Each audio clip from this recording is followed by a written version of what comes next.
Y'all ready to go?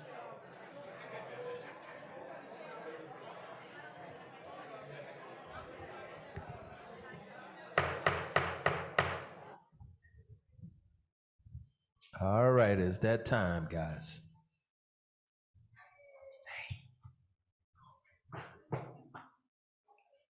All right, I call to order the city council meeting for February 8th, 2023. It's 5:30. Mr. Clerk, please call the roll. Councilwoman Campbell, Present. Councilman Leon. Here. Councilwoman Godaro. Here. Councilwoman Julian. Here. Councilman Stevens. Here. Vice Mayor Wilson. Mayor Harris. I'm present. You have a quorum. Please stand for the invocation and pledge of allegiance.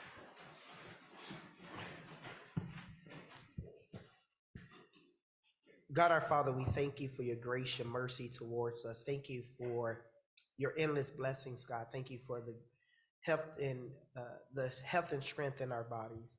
Father, it is our prayers now this evening that you give us your knowledge, your wisdom, and your understanding as my colleagues and I prepare to discuss business that affect your people. Father, we pray that you continue to bless the residents, the stakeholders, everyone that has something to do with this great city that we call Miami Gardens. Continue to rain on us with your endless blessings and your grace and your mercy. And all things, God, we promise that we would give your name all the precious honor and glory that it deserves. It is in your Son's name I do pray. Amen. Amen. Pledge allegiance to the flag of the United States of America and to the republic for which it stands, one nation, under God, indivisible, with liberty and justice for all.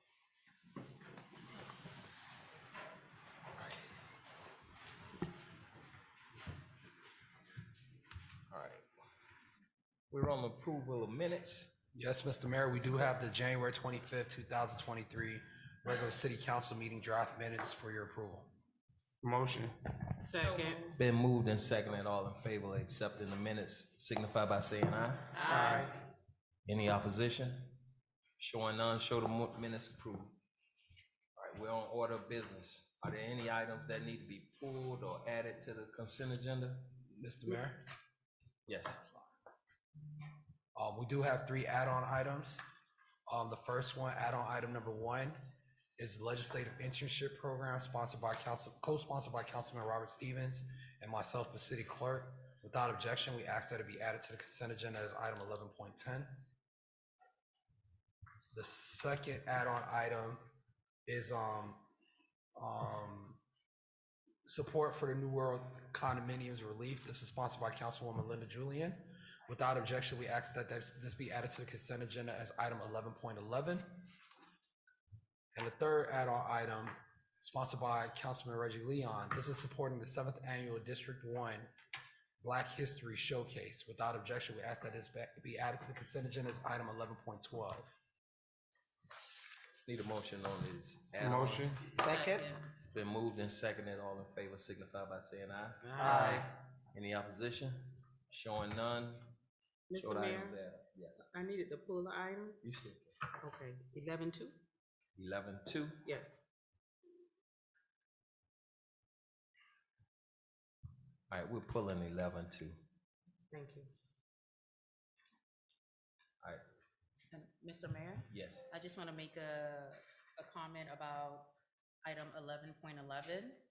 And so we are all aware of the fire that took place on January the 28th over at New World Condominium. And so what this item is doing is urging our governor, Ron DeSantis, along with our state legislators, to provide property tax relief for the owners of the condominium for the time period that they are displaced from their condo. All right. Show it pass. Okay, I'll have the agenda approved by consensus. All right, we're now on to special presentations. Item 6.1, Employee of the Quarter special presentation sponsored by the city manager. Mr. Manager. Mr. Mayor, Vice Mayor, I'm gonna have Ivna do the presentation. Thank you.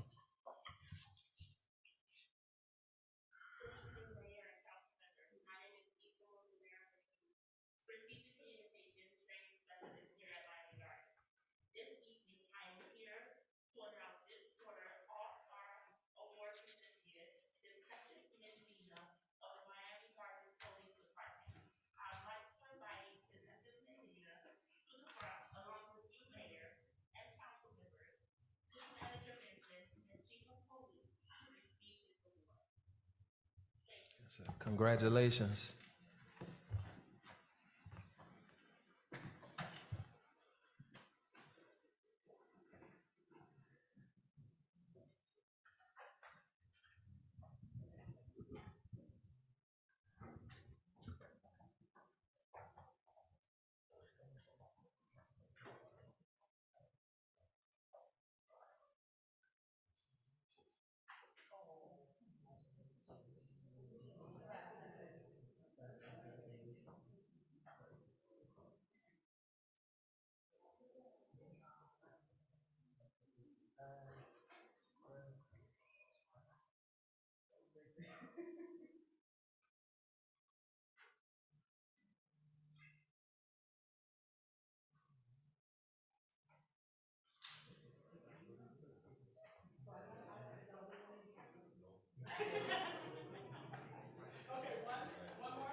Thank you, Vice Mayor.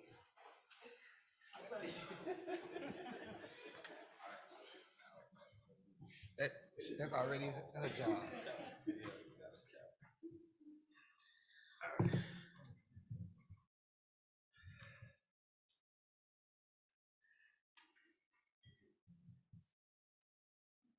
All right, there's no other special presentations. We're on public comments. Mr. Clerk, did you receive any kind of written communication? No, Mr. Mayor, no written communication. All right, I have 3 cards here. The first person up would be Miss Sonia Flowers.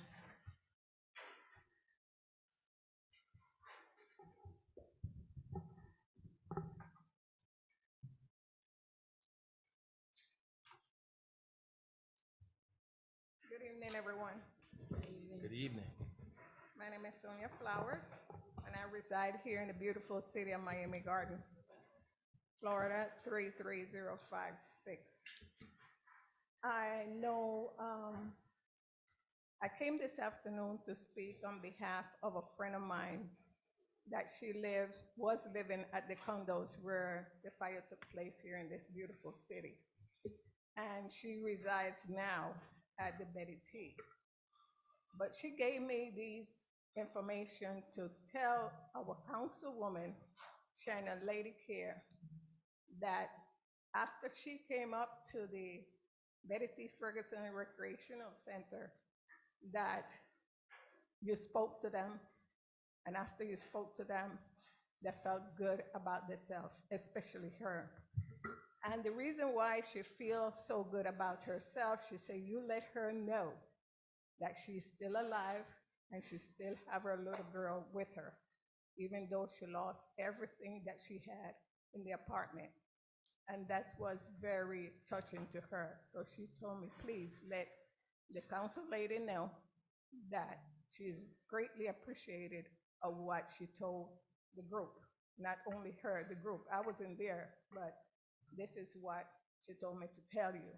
So I say, you know what, it won't be robbery to come up here and let you know what these people feel after you spoke to them. Also, on last Friday night, for the fire drive, a citizen came up to me and she said, I have this bag. And she says, a very small bag. And she says, a bag of toothbrushes. And I told her, I said, okay, give it to me. I can put it on the table for you. She said, this is my donation. I said, well, ma'am, thank you so much.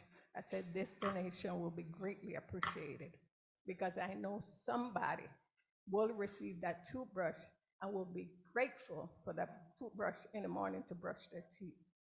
And I said, wow. After she left, I said, you know what? This is nothing else but a living testimony. We take little things for granted. So Shannon, Councilwoman Shannon, all I can say, keep up the good work and God bless you. Thank you. Thank you, Ms. Flowers. Vanessa Wilcox.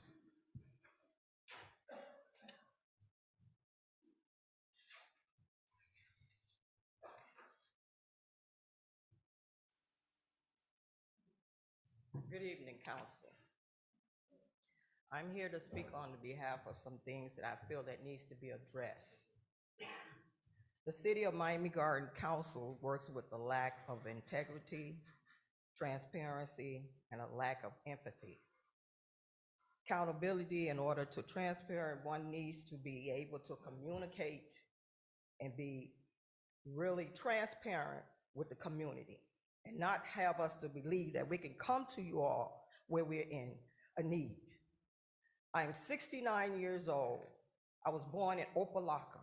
I never believed that I would be standing here homeless because of my officials. I want something to change, and I want you to know that I didn't expect this when I voted for this to become a city. So I think you need to change your ways, because if you don't, you're doomed. Thank you, Ms. Wilcox. Sharon Fraser Stevens.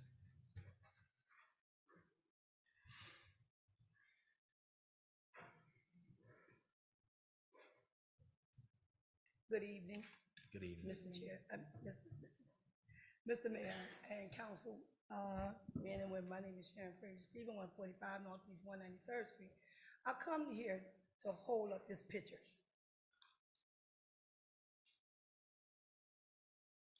When I left Miami Gardens in 2015, but I still had my house. I came here with an open heart to try to really find out what is going on with our senior citizens really being neglected.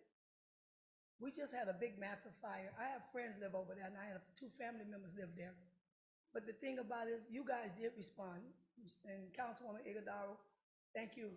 But I know, Reggie, that was your district, because I lived at 17720 Northwest 5th Avenue, you know, and when the boundaries changed, I was kind of confused. I said, no, that's great.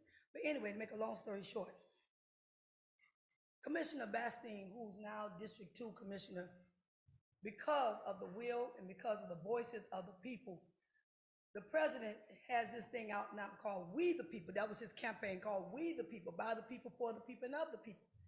When the Model City CAC asked for the commissioners and the mayor to have a town hall meeting about Ponciana, you remember the 1980 riots?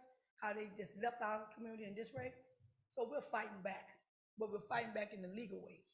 We got in contact with the federal government, with HUD. So HUD let them know that you cannot dissolve an advisory committee, which is Model City, that was formulated by the federal government. The state or the cities have no jurisdiction over advisory committees that's formulated. In 2015, I joined this CAC called Opalaka Miami Gardens CAC. Opalaka is the NRSA, Neighborhood Strategy Revitalization Area. And the CAC, which was Miami Gardens, was under the umbrella of CAA. That's your Human Service Department. That's everything these people need to know. That's everything these people need to have. Miami-Dade County have resources for you guys, and y'all know that from CAA, from the LIHEAP program and everything.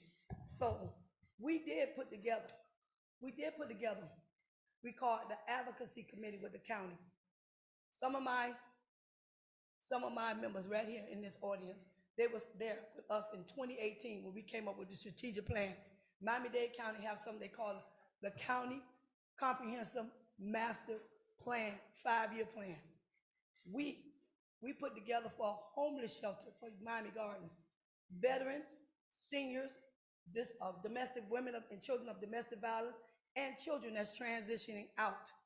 As of today, this is 2023, none of our concerns, everything, just like Roy Hardiman said, fell on deaf ears. What happened, Miami Gardens? We was there for y'all. Since 2015, we have been down at the county fighting hard for Miami Gardens. Please pick up that mantle, and thank you, Ben. Please pick up that mantle, and let's get some, we need some emergency shelter. It's sad. It's sad. Thank you, Ms. Fraser. Mr. Mayor, Yeah. just so the record can reflect, we've never changed our districts in the city, and that's always been a part of District City C3. Thank you. Thank you. But when I was living, it was Barbara Watson, and I live right across the street. All right, thank you. I don't have any more written communication, and there's no more public comments. Did you fill out one of the cards? Come on up. I need for you to fill out one of those cards before you. You can fill it out after you speak.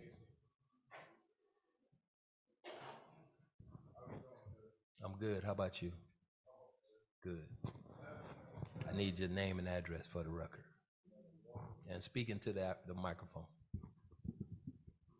Hello, all right. My name is Walter. You need me to give out my address? Yes. Stay at Miami Gardens. All right, that's fine. Thank you.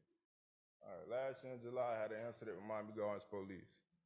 The incident involved a lot of prejudice, unbiased conscience, and just plain out racism towards another melanated man that stays in a community that's full of melanated people. These 4 melanated officers and male officers, should I add, were totally wrong. They took action against me for me exercising my Second Amendment and also coming to speak to these officers. After the incident conceded, I went to the police office. I filed a complaint. I sent an email to you. I also sent an email to you. And I also sent an email to, I believe the chief name is Colin Pratt, I believe, I'm not sure.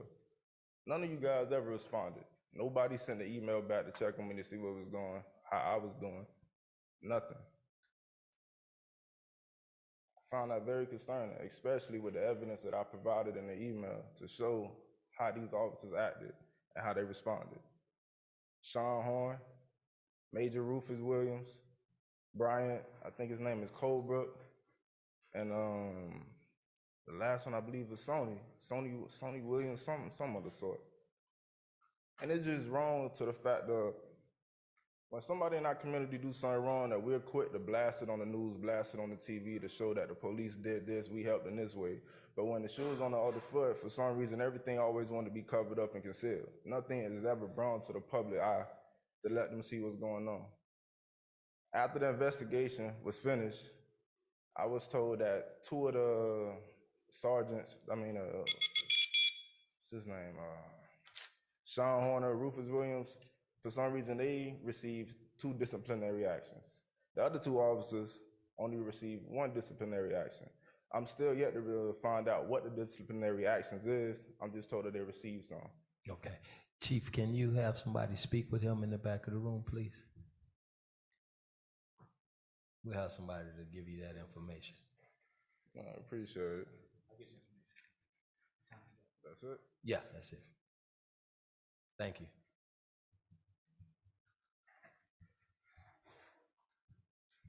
Are there any other public comments?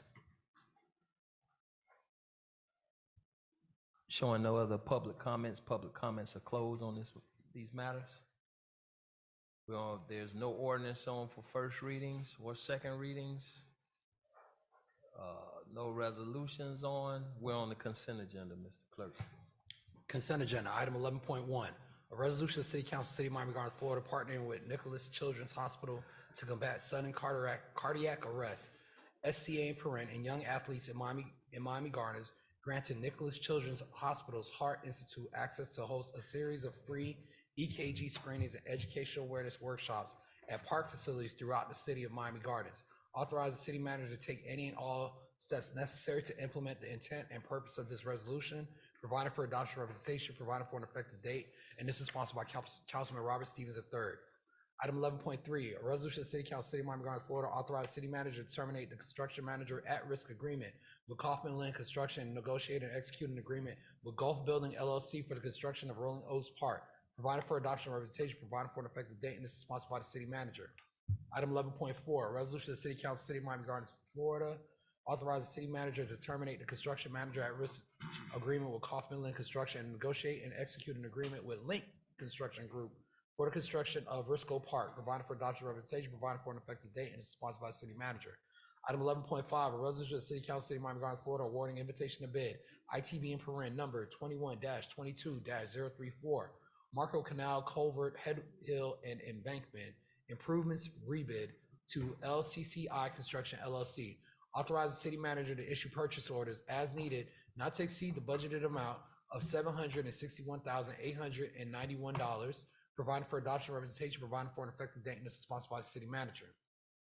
Item 11.6, a resolution of the City Council, City of Miami Gardens, Florida, awarding invitation to bid ITB in Paren number 22-23-003, 187th Street wall bid to GARP Construction Group, Inc. Authorize the city manager to issue purchase orders as needed, not to exceed the budgeted amount of $245,000, providing for adoption representation, providing for an effective date, and this is sponsored by the city manager. Item 11.7, a resolution of the City Council, City of Miami Gardens, Florida, approving of the December 2022 City of Miami Gardens State Housing Initiative Partnership SHIP in Paren, Affordable Housing Advisory Committee, AHAC in Paren, Incentive Strategies Review Report, a copy of which is attached here to is Exhibit A, provided for adoption representation, provided for an effective date, and this is sponsored by the city manager. Item 11.8, a resolution of the City Council, City of Miami Gardens, Florida, allocating fiscal year 2022-2023 Community Development Block Grant, CDBG in Paren, Public Service Funds to Mount Pisgah Church, Christie House, Inc., Experts Resource Community Center, Inc., Sunshine for All, Inc., Prosperity Social and Community Development, Now Project in Paren, North Miami Foundation, the Seek Foundation, Inc., Empowering Youth, Inc., Eat Well at Home, and Nationwide for a total amount not to exceed $162,759. Authorize the city manager and the city clerk to execute and attest respectively subrecipient agreements for this purpose in substantial form as that agreement hereto attached as Exhibit A, provided for instructions to the city clerk, provided for adoption representation, provided for an effective date. This is sponsored by the city manager. Item 11.9, a resolution of the City Council, City of Miami Gardens, Florida, awarding invitation to bid ITB in Paren number 22-23-005, Northwest 170th Street Drainage Improvement Project to Sun Eagle General Contractors Corporation. Authorize the city manager to issue purchase orders as needed and not to exceed the budgeted amount of $473,284 using American Rescue Plan Act, ARPA in Paren funds, provided for adoption representation, provided for an effective date, and this is sponsored by the city manager. Item 11.10, a resolution of the City Council, City of Miami Gardens, Florida, approving the Office of the City Clerk Legislative Internship Program, providing for adoption representation, providing for an effective date, and this is co-sponsored by Councilman Robert Stevens III and Mario Bataille. Item 11.11, a resolution of the City Council, City of Miami Gardens, Florida, urging the governor, state, and lawful taxing authorities to provide the property owners of New World condominiums relief from property tax obligations, providing for instructions to the city clerk, providing for adoption representation, providing for an effective date, and this is sponsored by Councilwoman Linda Julian. Item 11.12, a resolution of the City Council, City of Miami Gardens, Florida, allocating $800 from Councilman Reggie Leon's Public Affairs Special Events account to support the 7th annual Dade County Public Schools District 1 Black History Showcase and Dinner at Northern Senior High School, providing for adoption representation, providing for an effective date, and this is sponsored by Councilman Reggie Leon, and that is your consent agenda. Need a motion on the Motion. consent agenda. Second. It's been moved and seconded. All in favor signify by saying aye. Aye. Any opposition? Showing none, show the consent agenda passes. All right, the next item is item 11.2, a resolution of the City Council, City of Miami Gardens, Florida, establishing the Miami Gardens City University partnership with Miami-Dade College, Florida Memorial University, and St. Thomas University, allowing students to access, enroll, and matriculate through college-level courses and facilities throughout the City of Miami Gardens. Authorize the city attorney to draft and authorizing the city manager to execute a memorandum of understanding for this purpose. Authorize the city manager to take any and all steps necessary to implement the intent and purpose of this resolution, providing for adoption representation, providing for an effective date, and this is sponsored by Councilman Robert Stevens III. This was pulled by Councilwoman Campbell. Councilwoman Campbell? Yes, I only have a question. It's when it states about the MOU, so will the MOU be shared with the council prior to it being executed? Mr. Mayor, Yes. I believe it doesn't come back before us. No, this authorizes us to meet a draft and for the manager to execute the MOU. So it wouldn't have to come back if this is approved. Say that again, I'm sorry. No, the item that's before you authorizes us to meet a draft the MOU and for the manager to execute, so it wouldn't come back. You can get information from the city attorney though, on, you can get a copy of it. Okay, yes, I'm gonna request, I would like to just see the MOU as Once it's we being get a final executed. draft, I'll circulate it. Oh, thank you very much. Yeah. That was it. Okay. I need a motion on this. Motion. item. Second? Been moved and seconded. All in favor signify by saying aye. Aye. Any opposition? Showing no opposition, show the item passes. We're now on to the quasi judicial zoning hearings and Jennings disclosures.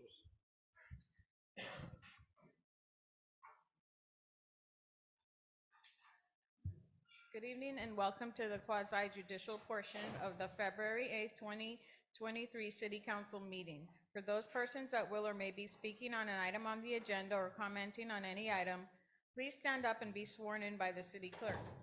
For the applicant, your item will be called to order by agenda number and the title of your request.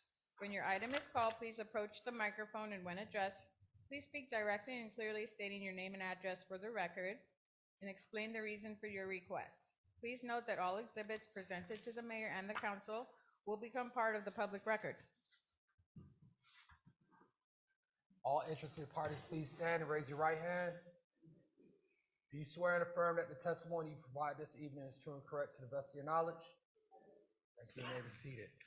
Mr. Mayor, Yes, may I go ahead and poll the city council for for Jennings disclosure? you can. Councilman Stevens, have you had any ex parte communications on this item? And will your decision be solely based on the testimony presented before you? Thank you, sir. Councilman Leon, have you had any ex parte communication on this item? No.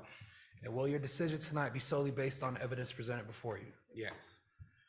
Councilwoman Campbell, have you had any ex parte communications on this item? No. And will your decision tonight be solely based on evidence presented before you? Yes.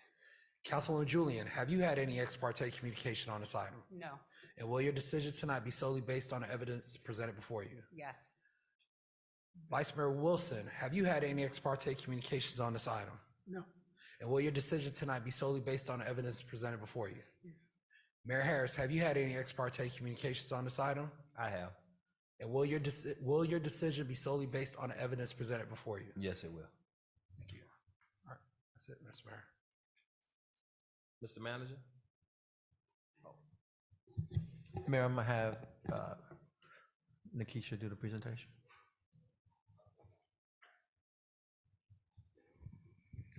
Good evening. This item is for the Salvation Army serving as the applicant. There are two requests contained within this item. One is for a non-use variance, which will allow them to reduce the size requirement for a place of assembly. There is also currently a covenant on this property, and so the second part of the request will be to have an amendment to that restrictive covenant that was recorded back in 1984. The property address is located at 194 Northwest 187th Street, and staff is recommending approval of the item. This is a map showing the location of the property, which is on the the west corner at First Avenue and 186th Terrace. This is what the building looks like currently. You can see the site layout on the left with the building on the right. This is the surrounding area. To the north, we have residential. To the south, we have a commercial parking lot.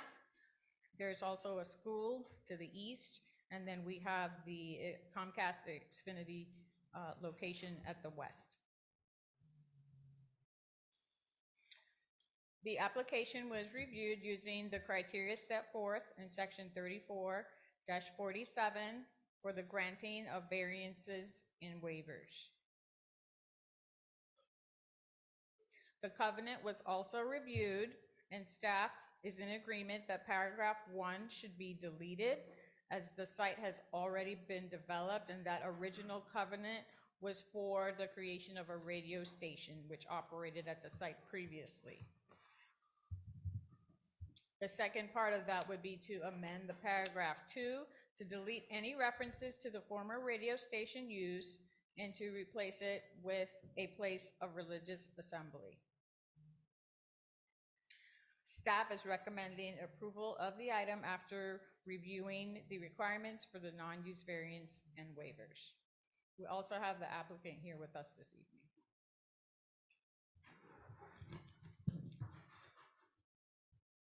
All right, This is a public comment for this item, correct? Yeah, this is a public hearing, Mr. Mayor. Public comment. Sharon, you can come on up.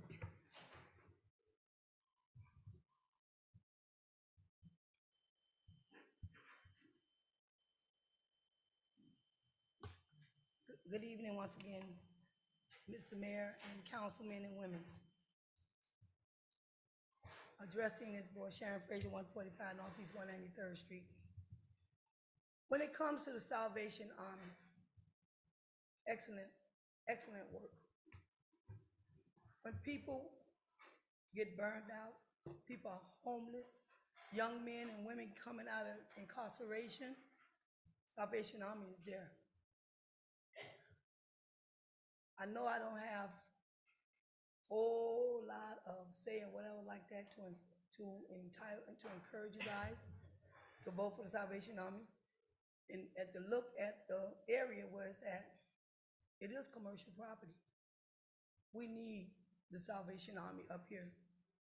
We need them to help us to heal this city because they got praying hearts, y'all.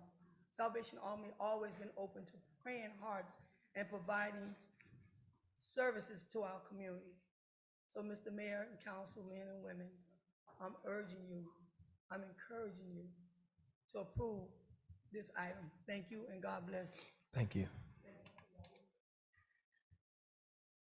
I need a motion on this item. It's been moved and seconded. It's open for discussion. Any questions or concerns from the dais? So this will be used for a religious assembly?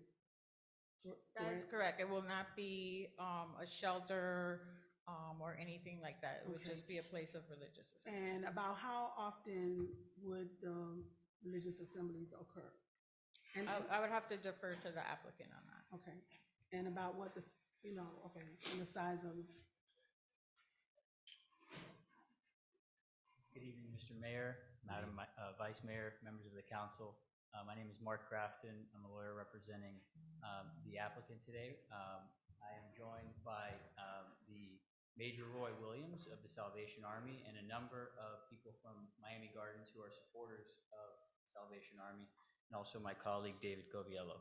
And I would invite Major Roy to come up and answer that question a little bit about the operation, and he can give you some details about that. Thank you. So the Salvation Army is a church just like any other church. Things will change some, but we have Sunday morning Sunday school, Sunday church, then we'll have Bible studies, the normal stuff you see any other church that has. That's the type of church services we'll be doing. Sure. We also have, if I may, we have a huge youth music program where any child who wants to learn a musical instrument, brass, piano, guitar, dance. We run it during the school year, one night a week, and then in the summertime we'd run a 4-week summer camp. Last year we had 80 kids enroll in it. We had 75 graduate out of it after 4 weeks of going through our program. So that's some of the stuff. There's other things we do, but that's the main things we'll be doing at that building. I'll tell you, here's what my biggest concern is coming out into 441. You know, if I have the address of this correct, we're on 441, and oftentimes, the size is going to, when you have those church events and things like that, especially in high traffic, just being able to have enough leeway for those for the parishioners to get in and out when service is coming in and coming out in a safe kind of way. And that the variances that we are requesting that might reduce the amount that we normally require, is that, or does that have to do with parking, entrance and exits, so that as members are leaving, that there is a safe way for them to gain access and for them to be able to exit in and out of that. I don't know how much of that has to do with the layout or how much of that has to do with parking assistance or road, entry and exit on a road that is highly traveled, highly, very, very busy, and could in fact create some other kinds of problems for you coming in and out of that area. The property has, I'm guessing, I'm close, it has about 58 parking spaces. We have 3 other churches in Miami right now. You can add 2 of them together. We don't have 60 spaces to park in. Also on the backside, they said there was a parking lot. We've talked to the owner of that property, and if we needed more parking, I don't think we will, but they're willing to allow us on Sundays to rent that parking. I don't think we'll need it. Not for, I mean, I'd love it if in a year or two we needed it all, okay? That's what we're about, bringing people in, but right now I think we'd be very well with what we have. Any other questions or concerns? Mr. Mayor? Go ahead. Yeah, I just want to, I don't know how we can include that before us, if it's possible, regarding because I share the same sentiments that my colleague mentioned as it relates to the traffic and the crowd control in a sense, as it relates, because that area has never had this kind of operations. So it's essentially a residential community. And I'm just concerned on the day of, or whenever you all plan to have worship assemblies or ceremonies for that matter, the amount of cars that would flow through that community. So I guess I'm trying to figure out if it's possible that you all would have traffic control or directors to ensure that those cars flow from the property out into the main corridor in a timely manner, but also in a safe manner where it's not affecting in that community per se. That's my concern. The exit coming out of that property is, that's a pretty wide street. It has street parking on one side and then homes across from it. I'm just telling you what I believe. I don't think there's going to be a problem, but if we needed to put a police out there or something to direct traffic, we could do that. Yeah. But all the times I've been out there, I don't see that that's going to be a big problem. If we were doing everything at 5 o'clock at night, maybe, but. Sure. No, I appreciate that. Thank you. Okay. Councilwoman Campbell. I think you might have answered it. What's the capacity you're expecting in this facility? The chapel would hold 180 people, is what the drawings that we presented to the city. Okay. That's all my questions.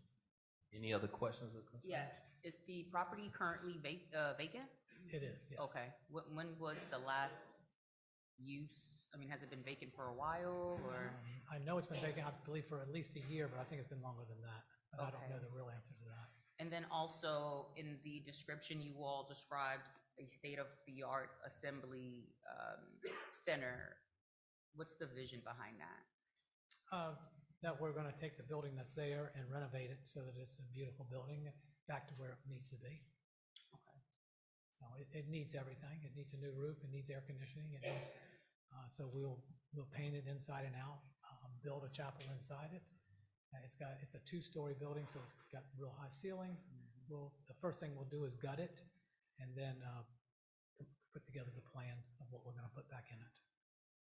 So just so you know, we had a Salvation Army center in Hialeah and one in Edison. We're still using the one in Edison just to help save the Salvation Army some funding. We are closing those 2 down and moving to Miami Gardens. 70% of the people who attend the church in Edison live in Miami Gardens, and 50% of the people who attended the church in Hialeah live in Miami Gardens. So we felt like this is the place we need to bring. This is where the people already are. This is where we need to bring our church. Vice Mayor. I think and you might be the best person to answer this. Will we be able to do an assessment of the church and how it flows, so we can really make sure that those residents are coming out of there and that as they come out in the lanes and onto the highway, that it is a safe entrance and a safe exit. Because I know that that road has had some problems on it. And I would hate to have anybody in a facility that has been empty and they are church people to be coming out unaware where that it might be some excess things that are happening there. So could we have a safety inspection or a safety evaluation? I'm not sure. Well, what we'll do, because they actually have to come in for a building permit. So what we'll do is we'll assess everything at that time. We'll assess, the building department will assess the interior, engineering would look at the right of way and the on-site improvements that are exterior to the building. So we'll be able to review all of that once they actually come in for the building permits. So this would kind of just be the first step. Once, if they get the go-ahead from the council, then the next step would be they would invest in the construction plans, the building permit plans, and then we would take a look at everything holistically at that time. And so will we get a chance to see it again? No, that would probably just be an administrative review unless they needed some, other type of variance that staff would not be able to approve. Will they be required to have a traffic study done, or? We can do it. We can have our traffic engineer take a look at it. All right. That's what I'd like to do, just for. Yeah, no problem. Councilman. Real quick, the location you're talking about is right in my district, and it sits in between Comcast cable and the Lincoln Building. So there's already, and then there's a school on the other side, which the service road is used for kids to be dropped off, which they will have access to that on Sundays and in the evenings. So that will take a lot of the traffic off of their shoulders because they have access to that. That area already has, during business hours, you have those about 300-400 cars, which is in the Lincoln Building, plus the Comcast trucks that are literally going out. So I think that they're not going to bring as much traffic as Comcast and the Lincoln Building. And I'm they not still, talking about them traffic, I'm talking I'm about just the saying, and Comcast traffic.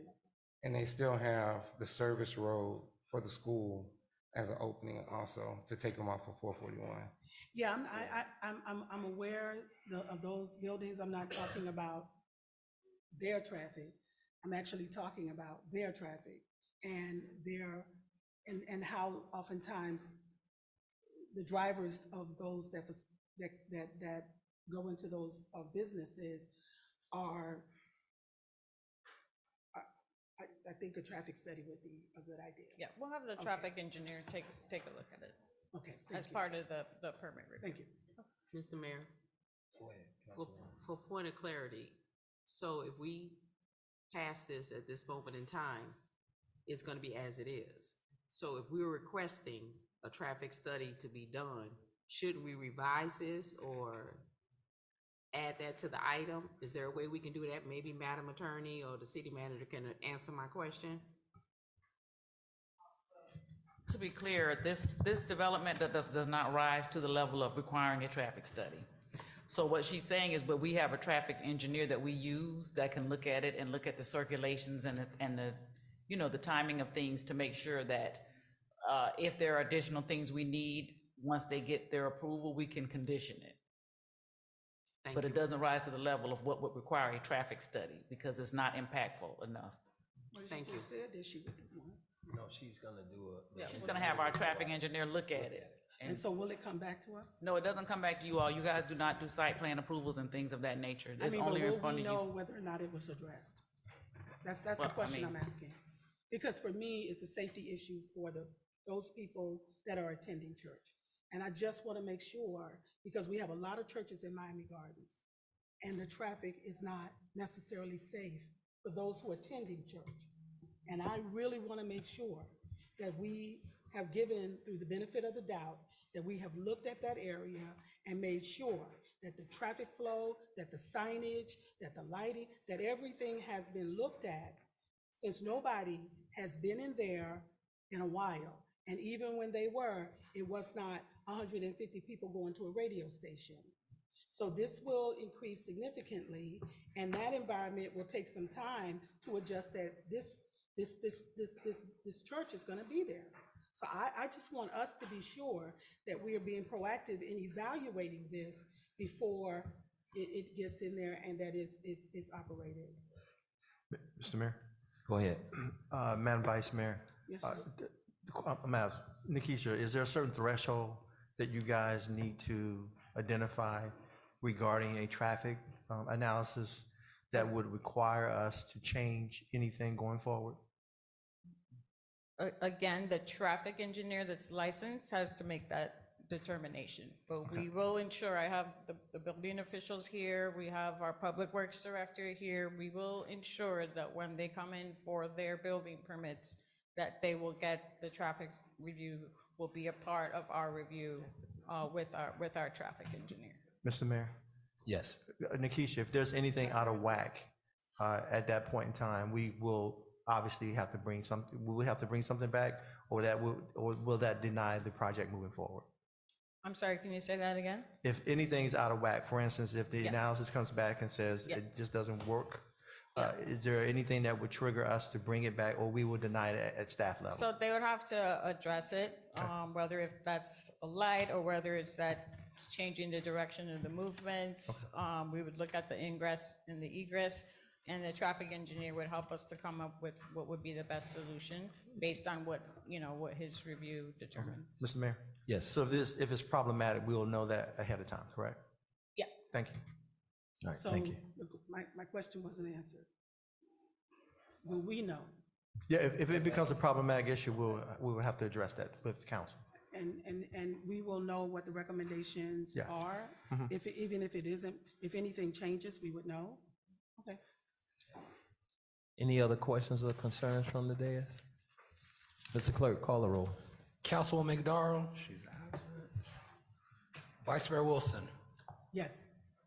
Councilwoman Julian, Yes. Councilman Stevens, Yes. Councilwoman Campbell, Yes. Councilman Leon, Yes. Mayor Harris. I vote yes. Motion passes 6-0. Thank you. We're now on to the reports of the city manager, city attorney, and city clerk.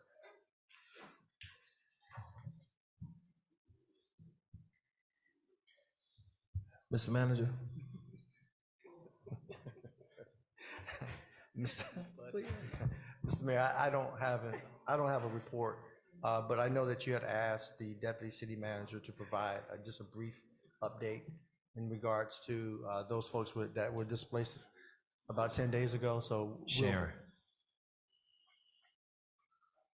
I'm sorry, Mr. Manager. He's here to provide that brief update. Okay. Good evening, Mayor, Vice Mayor, members of council, Greg Clay, Deputy City Manager. As you know, over the last several days. Mr. Clay, why you didn't come up to the podium? You want me to come up there? Yeah, could you come to the podium so we can see you and hear you? I didn't know where you were. I was looking around. I said, where is he? Mr. Mayor, while our deputy city manager walked to the podium. You don't have a report right now. No, not yet. Just a second. I just want to commend him and everyone that worked on this initiative to address this emergency in our city. I believe they have done such an amazing job, and I just want to commend them in their efforts for working together, everyone that worked in assistance with our deputy city manager.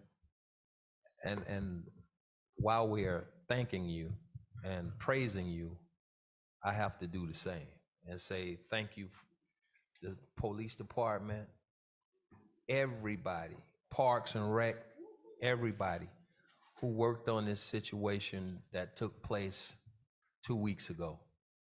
It was a tragedy, and as a city, we stood up and took responsibility for our residents.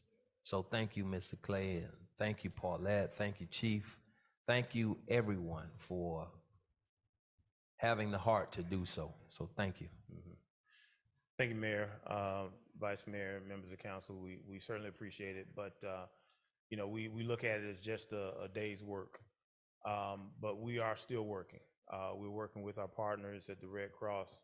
We're working with other community partners, and now our number one objective is to make sure that these individuals ultimately wind up with a permanent place.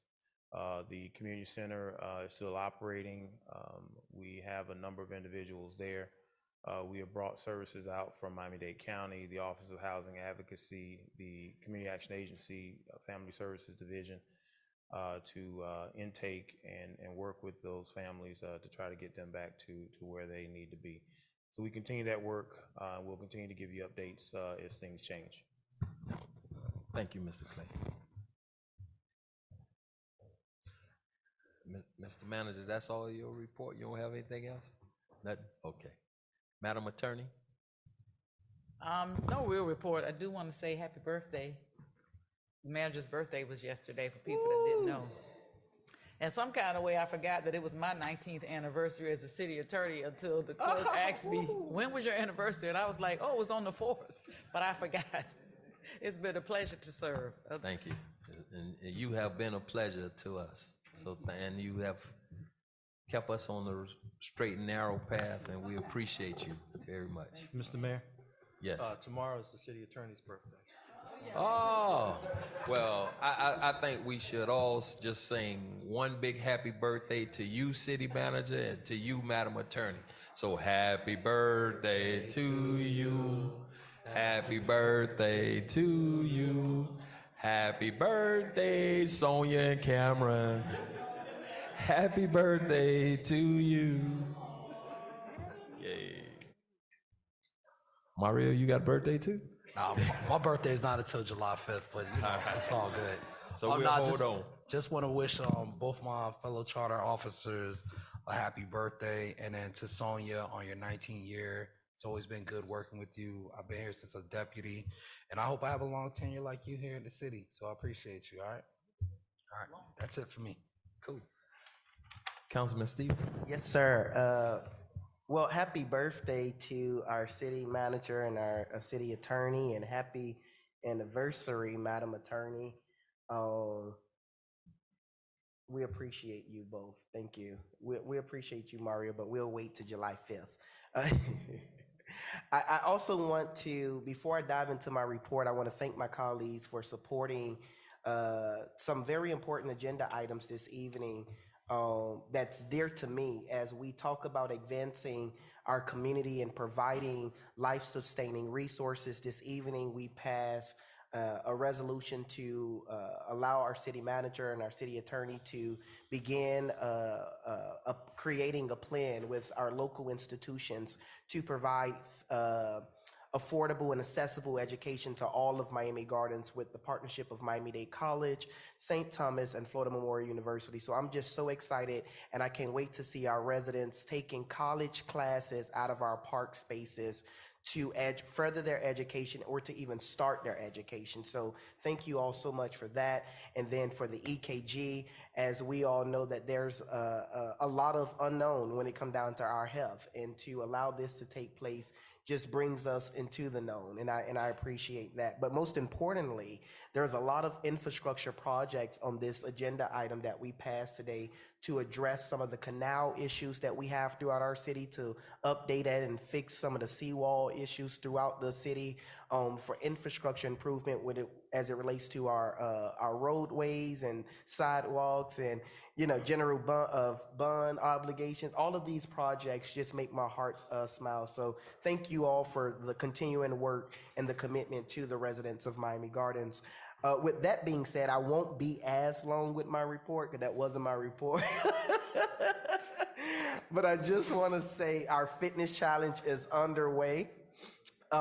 Please, if you haven't started already, please check us out. You still have until March 4th to participate in the fitness challenge. It happens every week, Monday through Thursday, at the Betty T. Ferguson Recreational Center, starting at 6:30 p.m.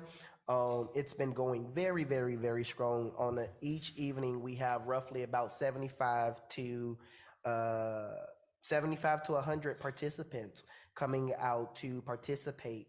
I'll leave the Black History Month celebration to my colleagues, vice mayor or councilman. And then on March 4th, I would be hosting for the second time, the 5th annual Father and Son Flag Football Tournament at Bunch Park with Generational Cure. This event would take place at 11 a.m. from 11 to 4 p.m. I encourage everyone to come out and participate. We will begin the day with the Finance of Fatherhood, a workshop facilitated by professional lawyers, followed by the flag football tournament. And then on March 7th, join me for a conversation over a warm cup of coffee at my first Table Talk Tuesday for the year of 2023. I can't wait to see you all there. It's been a long, long time. With that being said, Mr. Mayor, that ends my report, and I invite our charter officers, your staff, and my colleagues to join me in the back immediately after council. Thank you.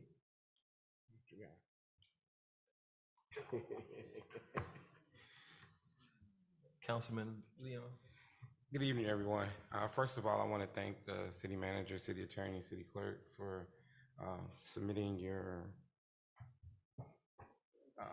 evaluations. Thank you for that. Also, I want to thank the manager and his team. When we went out to the scene of the fire, just to see the vice mayor, the mayor, the manager, chief of police on a Saturday, everyone stopped what they're doing and everybody was out there to be able to help assist the residents in any way that we could at that moment. I also want to thank Deputy City Manager for his work that he's done. Also, Lehman Property Management Group reached out. They have some apartments that aren't being used right now. So they were able to work that out with the Deputy City Manager to see how we can expedite the process of putting some of these people into these apartments that they have available. And I want to thank the countless people that's been calling and want to know what they can do. How can they donate money? And I want to thank the Deputy Manager again for setting up the Friends of Miami Gardens Fund so that we're able to put money there for those residents, so at the right time, we'll be able to start to disperse that out. So thanks for all of the hard work that you guys are doing as a city, as a whole. Also, I want to encourage you to come out this weekend to our Black History Extravaganza at Marketplace. Vice Mayor Katrina Wilson will be filling in for me this weekend. She'll be the point of contact. She'll be in charge in the backyard. And as we continue to get residents and get our businesses exposure to come out to, we call it the backyard, to have a good time, showcase their talents, showcase their products. We're more than just food and food trucks and vending. Someone reached out to me and said, hey, we want some people to come and visit your city. What Black-owned businesses do you have? I said, we have funeral homes, doctor's office, dialysis office, lawyers, insurance brokers. Like, pick one. This is Wakanda. So we're more than that. So I just wanted to thank you. That's my end of my report, Mr. Mayor. All right, thank you. Councilwoman Julie. Wakanda. Good evening, everyone. I like to express the same sentiments as my colleagues, to everyone that had a sense of compassion and that, really, really stepped in to help the victims of the New World condominium fire. I want to say thank you to our Deputy City Manager, Craig Clay. You really, really stood up, and you've really proven to us that you can handle situations in the time of crisis. You kept this city moving forward with the endless other things that we had going on. And I am extremely proud of you and extremely proud to have you as part of this staff. For the record, I'd like to place on the record that I've spoken to our Florida State Senator, Chevron Jones, and Florida State Senator Ana Maria Rodriguez, and they have acted quickly. They both will be putting a resolution from the item, I think it's 11.11, that we just presented to provide property tax relief for the fire victims of the New World condominium. They're actually up in Tallahassee right now watching the city council meeting, and they're happy that this resolution passed. So to my colleagues, I want to say thank you very much for your support on that item. And to the victims of the fire, just know that you may not see us every day, but we are behind the scenes. We have your back and we are fighting for you. And that ends my report. Thank you. Councilwoman Campbell. Well, good evening, everyone. I just want to add to what my colleagues have already said, the great work that's being done, the positive message. We want to keep that in motion, and we want to make sure that everyone is taken care of that needs taken care of, and it's being done. Just because you don't see it out front, there is a lot of work being done behind the scenes. Deputy Clay, I appreciate you with the updates, keeping every one of us in the loop on what's going on. You are appreciated.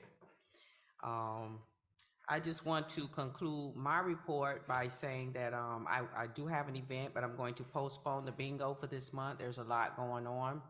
And I will have my town hall on the 21st. Ms. Cunningham, I'll be looking for you. I see you. But I appreciate you, though, coming on there and having a good time and enjoying the information. And that concludes my report. Thank you, Councilwoman. Vice Mayor Wilson. Hey. I too would like to echo the same sentiments, and I think, and I'm glad that we speak as one voice when we talk about our deputy city manager and how he stood in the fold and in the paint during the absence of the city manager. The debriefing and the assembly of the team from the mayor's office and throughout the city made that what could have been a tremendously tragic situation, people were able to see the sun being able to rise on a new day. And with that day comes a lot of hope and promise that the devastation that they may have experienced, that it's not a permanent situation. I also am just very, very glad that we have county officials, Chairman Oliver Gilbert, along with Mayor Daniela Bean Cava, came in and they also pledged support and were there on the ground with us and are still there helping us to get our residents resettled and to ensure that there is a coordination of services to be able to help them to move into the next phase. So once again, I think that Miami Gardens has risen to the level of excellence. And so thank you again to the team of the Office of the City Manager for all of your hard work and efforts in bringing some stability to our residents. Today I had the wonderful opportunity to attend a promotional service ceremony for our swearing in of new officers and promotion of new officers. And I will tell you that I started almost crying and couldn't stop. It was by far one of the best promotional ceremonies because when I looked out in the audience, I saw people and community members who were so very proud of their own children. And their children were there with their children and the babies and the families that we are impacting when we bring them into the fold and make them a part of the family that we call the City of Miami Gardens. Chief, you did an excellent job. And the Human Resource Department did an excellent job in bringing this recruitment of officers into the City of Miami Gardens. The individuals that were promoted today, they looked as if they were ready. And I want to say to you, Chief, again, I salute you because your speech to them about what would not be tolerated in the City of Miami Gardens as it relates to how we relate to our citizens and how we enforce the law was one that I bow to you and I say thank you. I know that today I felt a lot safer and a lot better about what our police department can and will do when we all work together. And I do know that sometimes it is not easy to take the criticisms, but believe me, it is feedback to only excellence. And so thank you so much for today, and thank you and welcome to the new officers. As my colleague has said, Black History Month is a celebration that maybe I think some people have taken for granted.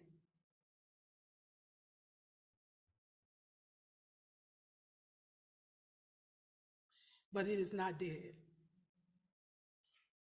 When we say we have a Black History Month, turn out. Because Black history is American history. And when we come in our own backyard, it ought to be standing room only. Because we come not only to celebrate and acknowledge the sacrifices, the achievements of people who laid their lives down on the line, we come to remind ourselves that it is not over. That we still, not only as a city, but as a country, are fighting for democracy and freedom for us all. And the only way that we can continue in that fight, we have to be inspired by the history that others have accomplished.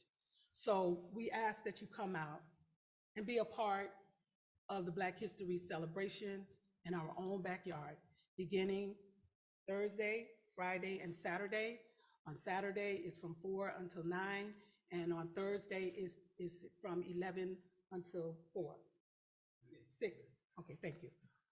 And speaking of freedom and democracy, on Saturday, Senator Shervin Jones and I have partnered together to host what he calls his We the People Citizens Workshop. It is the equivalent of what we have in the city of Miami Gardens when we do our Citizens Academy. It is an opportunity for high school students, college students, adults, and seniors to learn how to advocate for their issues at the state level. Mr. Jones, Senator Jones, is one of the best. He's a teacher by profession, and he will teach you very, very well. I've heard many, many people who have gone through the academy come out and say that they have learned so much about advocacy at the state level. Please, if you know someone, if you aren't doing anything, you give 2 hours, and I would love for you to come out and join us. We're going to provide lunch, and it will be at the Betty T. Ferguson Recreational Complex. And we're going to learn about how you can get state funding through the appropriations process and how to effectively advocate for lawmakers. And then we will also have our regularly scheduled Meet Me Monday on February 13th at Miami Carroll City Park at 6 p.m. And we will have on Friday, February 17th, our quarterly cleanup with St. Thomas. And so I'd also like to remind you to save the date for Juneteenth, our 3rd annual Juneteenth. And Mayor, I went longer. Sure did. Than Councilman did. For the record, I have never gone that long. You're done yet? I'm that conclusive. Thank you so much. You're so welcome. My report is going to be short. 2 weeks ago, we experienced something that we've had one time before, but not at that magnitude. We saw people that were displaced, people that lost everything. And I'm proud to say that Miami Gardens really stepped in and showed not only Miami-Dade County and the rest of Miami how things should be done. I mean, from the partnerships that we had with the Miami-Dade County mayor, the commissioners, our chair, the briefings that we got from the fire department, the police departments. I take my hat off to Ozzy, Kevin, Nisha, James, Craig, for staying on top of everything and making sure that our residents had a place to be, receive services. It's not over yet. They still have a difficult road ahead of them. And we're going to do everything that we can to assist them to make this journey that they have to take right now. They're not alone. We are with them. We have so many small businesses, big businesses, organizations that want to help. And we're going to help where we can. So it enlightened me and made me proud to be not just the mayor of Miami Gardens, but it made me proud to be a resident of Miami Gardens. Because that type of experience you don't want to wish that type of thing on anyone. And so for us to come together and do the things that were done, I commend all of you. I commend the residents. I commend the business owners. I commend the private companies that stepped in. But we still got some unfinished business, and they're still gonna need some help. So that being said, I ask God to watch over them, watch over us, and continue to bless Miami Gardens. I need a motion to adjourn the meeting. Motion. It's been moved and adjourned.